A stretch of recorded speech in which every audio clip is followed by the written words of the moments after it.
kalisod kag magpangasubo.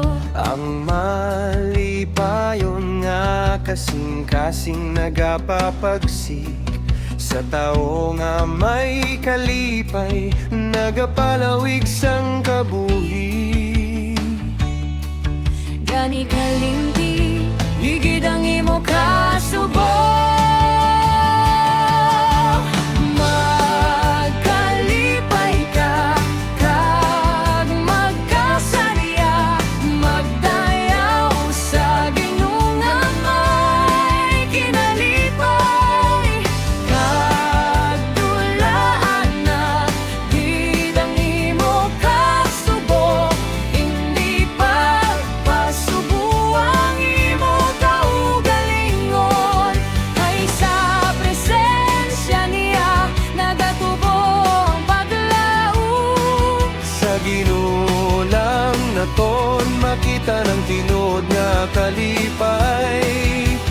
Kon mabudlay ang dalan nga ginalaktan mo, Hindi kahadlo ka ng mga luha nga nagailis. ang Ginoo nagapadayon sa pagupod, ginapabakod nga niya sa tagsa mo kaadlaw. Kani salig lang gid tugyan ang kasubo.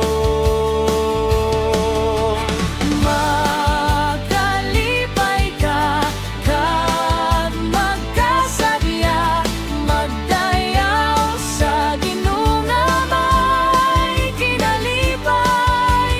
Kag dulaan na, gid ang imo kasubo, hindi pagpasubo ang imo kaugalingon. Kay sa presensya niya, nagatubo ang paglaom. Sa Ginoo lang naton makita ng tinuod nga kalipay.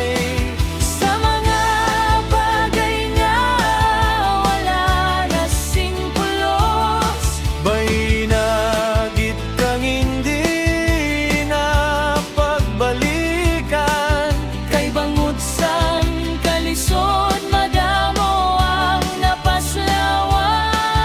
Apan sa Ginoo may bag-ong nga kabuhi, magpasaka sang salmogad,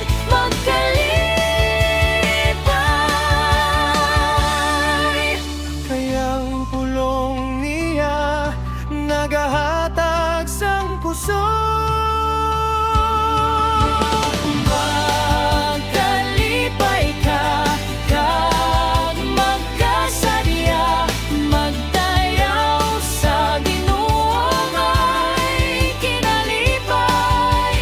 Kag dulaan na, gid ang imo kasubo, hindi pagpasubo ang imo kaugalingon.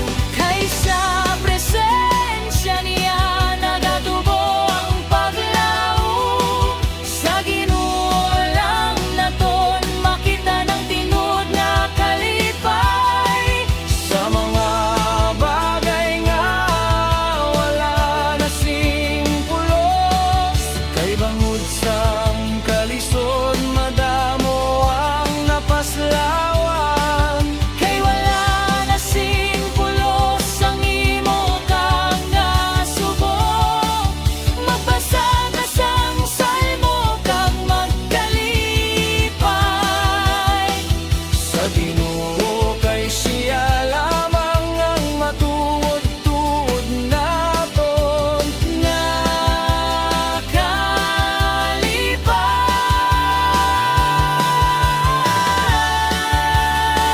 kalipay. Kag dulaan na, gid ang imo kasubo, hindi pagpasubo